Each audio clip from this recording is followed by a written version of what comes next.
Hi, Carl, BHP UK, and as you can see on the dyno today, we've got a big chunk of metal from Milwaukee. It is of course a Harley Davidson Softail. This is the 1450cc 88 cubic inch V-twin air cooled. Don't make a lot of horsepower, but they make an awful lot of torque.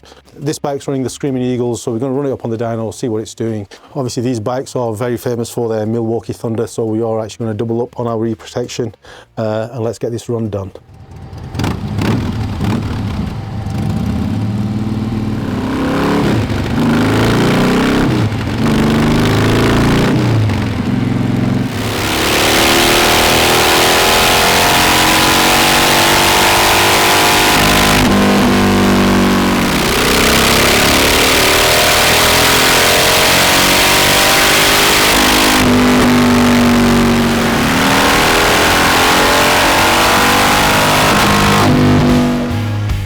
We're absolutely delighted with what we've been able to do with this Harley. It did come to us with the Screaming Eagle system on it and an open filter. We did actually remove the baffle that was in the back of the Screaming Eagle. This is a two-piece baffle, and we did remove the inner piece because it makes it very, very restrictive, and it's pretty much like having a potato up the end of your exhaust. Very, very restrictive.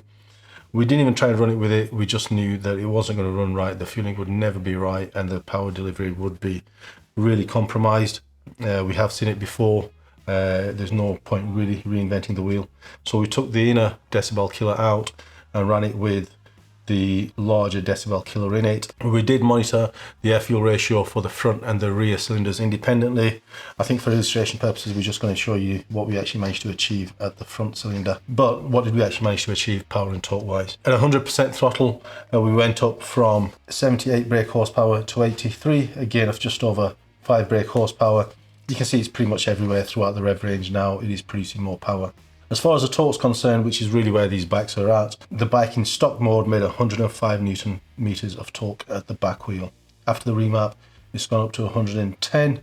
You can see it's an absolutely flat torque curve all the way from 2,500 RPM to the red line at 6,000 RPM or just over.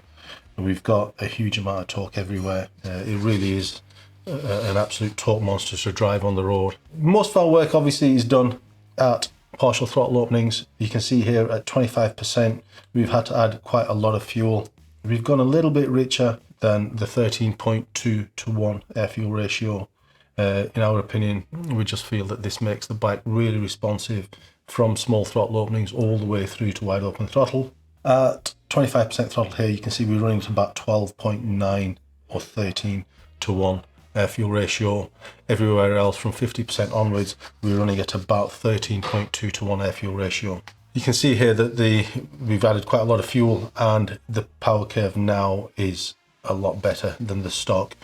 But what you can't see on the dyno is how well now this bike responds on the throttle and how little latency there is to every throttle input that you put in. At 50% throttle again, we've added quite a bit of fuel. You can see there's quite a smoother parabola now at 50% throttle.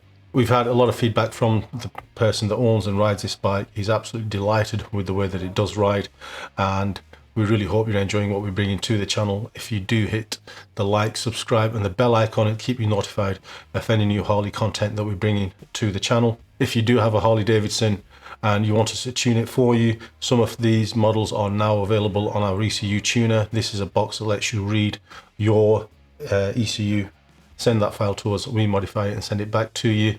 Alternatively, you can bring the bike into us. We can run it on the dyno and set it up bespoke for any modifications that you've made to the bike.